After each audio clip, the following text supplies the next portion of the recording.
قائمة هدافين الدوري ومتقدم عن منافسه المباشر هاري كين ب3 أهداف. بس الكلام اللي فات ده كله معظم الناس عارفاه، فبالتالي أنا جاي أتنبأ لك بالمستقبل. ما تستناش نفس أداء مرموش مع منتخب مصر. ممكن ما تحسش بالموضوع ده قدام موريتانيا في التوقف القادم علشان موريتانيا منتخب مش بالقوة المنتظرة، بس على المدى الطويل والماتشات الأصعب أدوار مرموش مع المنتخب بتحد من خطورته الهجومية. وتعالى أوريك مقارنة بسيطة بين أدواره مع المنتخب والنادي. هنا في ظهور مرموش الأخير مع منتخب مصر قدام الرأس الأخضر، مرموش بيلعب كجناح صريح، وده مش نفس دوره في فرانكفورت، وليه أدوار دفاعية بترجعه لحد حدود ال18 بتاعة منتخب مصر.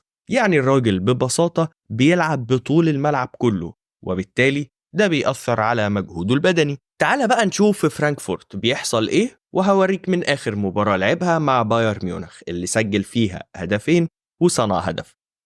هنلاقي إن في التحول الهجومي لفرانكفورت مرموش على خط نص الملعب، وفي لعيب تاني إما بيبقى مهاجم تاني أو حد زايد من نص الملعب هو اللي بيقرب لخط الدفاع علشان يسحب أوباميكانو ويفضي مساحة لمرموش علشان يستلم وينطلق من قلب خط الدفاع بسرعته. طب يمكن ده من قبيل الصدفة.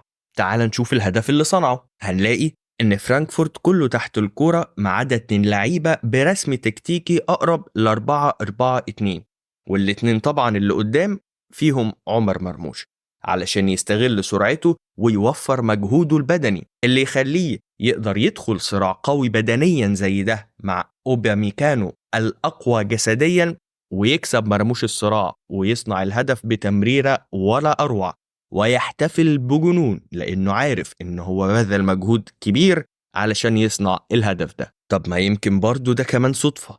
تعال نشوف الهدف الثالث. شايف مرموش في ثلاثي خط الهجوم وفرانكفورت بيحاول يرجع في النتيجة، هو واقف في مركز المهاجم مش الجناح، لأن هم فاهمين إن خطورة مرموش بتكون أكبر لما بيهاجم المساحات بتاعت قلب الدفاع وقلب الملعب ويروح للجون بوشه مش من على الطرف. في المنتخب لو عندنا صلاح ومرموش بس في المقدمة نقدر نستغل مرموش استغلال أفضل، ولكن في وجود لعيب كبير زي مصطفى محمد بيخلي مرموش عليه واجب دفاعي، لأن مستحيل هندافع ناقصين 3 لعيبة.